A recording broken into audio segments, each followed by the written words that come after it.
अब straight of Hormuz खुल गई है और अमेरिका ने ईरान के मुतालबात मान लिए हैं, ईरान ने अमेरिका के मुतालबात कुछ मान लिए हैं, दोनों ने एक दूसरे की बातें रख ली। और ये सारी चीज़ें जो भी कुछ हुई हैं सब फील्ड मार्शल आसिम मुनीर साहब जो ईरान गए जंगज़दा इलाके के अंदर, एक बहुत बड़ी बात है ये, वहाँ गए और उस हेडक्वार्टर का भी दौरा किया, खातमुल अंबिया हेडक्वार्टर का, जो कि एक आसान चीज़ नहीं है क्योंकि वो वार जोन है। वार जोन के अंदर जाना किसी भी आर्मी चीफ़ के लिए बहुत मुश्किल काम है। आर्मी चीफ़ का कोई भी नहीं जा सकता, इतनी आसान जगह नहीं है वार जोन के अंदर जाना। और हमारे आर्मी चीफ़ साहब गए वहाँ पे, वहाँ बातचीत करी, ईरानियों को मनाया।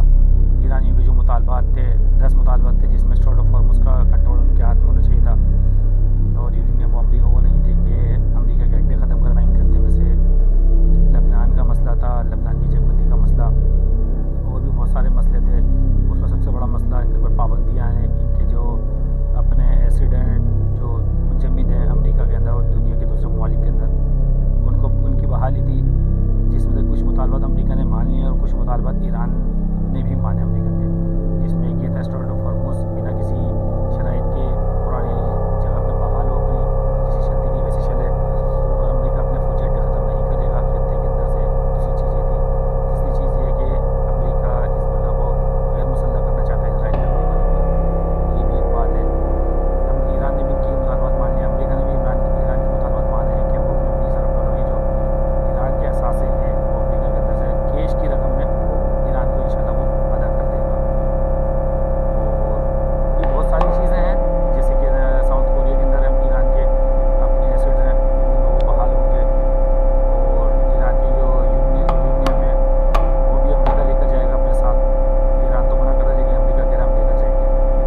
अगली बार इंशाल्लाह ताला डोनाल्ड ट्रंप हो सकता है पाकिस्तान आए, जो पक्के चांसेस हैं, और अपना मंगल वाले दिन मुआहिदा हो जाएगा और एक बड़ी खुशखबरी होगी। और इन सब कामयाबी के पीछे जो जिसका हाथ है वो है अपने फील्ड मार्शल आसिम मुनीर साहब और अपना शहबाज शरीफ साहब, वज़ीर आज़म पाकिस्तानी लोगों की बड़ी मेहनत है इस पूरी जंग के अंदर।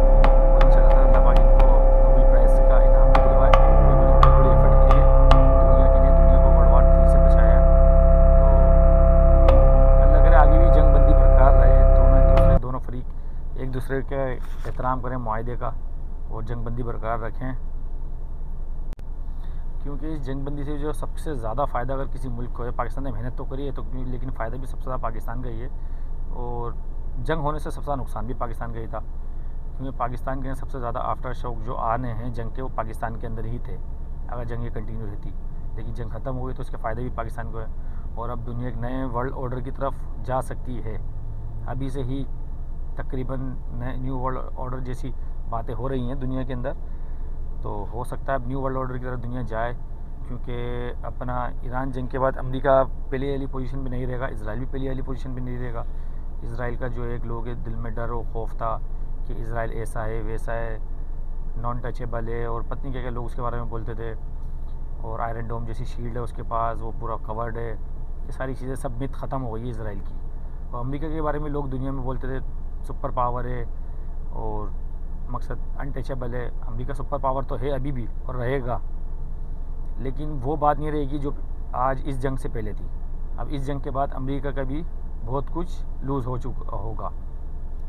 तो अब देखना ये है कि दुनिया अब किस जगह आती है और पाकिस्तान को इंशाल्लाह ताला इसके अंदर बहुत फ़ायदे मिलेंगे। हो सकता है ईरान के ऊपर से पाबंदी हटे तो पाकिस्तान को सस्ता तेल सस्ता गैस भी मिले, और पाकिस्तान के फ़ौजी अड्डे जो अभी सऊदी अरब के अंदर पाकिस्तान ने एक अपना फ़ौजी अड्डा बनाया है, मतलब पहले से मौजूद था, पाकिस्तानी फ़ौज वहाँ गई है, कुछ लड़ाका तैयारे गए हैं और पाकिस्तानी फ़ौजी गए हैं, फाइटर पायलट भी गए हैं पाकिस्तान के। हो सकता है और भी खत्ते के अंदर पाकिस्तान अपने ऐसे एयर बेसिस के ऊपर जाए, जैसे कतर के अंदर है, यूएई के अंदर या कुवैत के अंदर, बहरीन है, सऊदी अरब के अंदर मज़ीद एयर बेसिस ले और इन तमाम ममालिक से दोबारा मुआहिदा हो शायद पाकिस्तान का।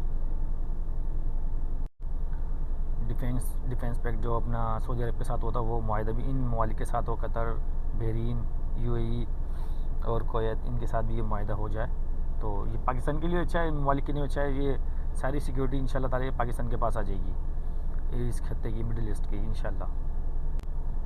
और इंशाल्लाह ताला पाकिस्तान इस जंग के बाद जो सुरखरू होकर निकलेगा, पाकिस्तान का एक नाम होगा, वक़ार होगा, पाकिस्तान की पासपोर्ट इंशाल्लाह ताला पाकिस्तान के पासपोर्ट की कदर होगी।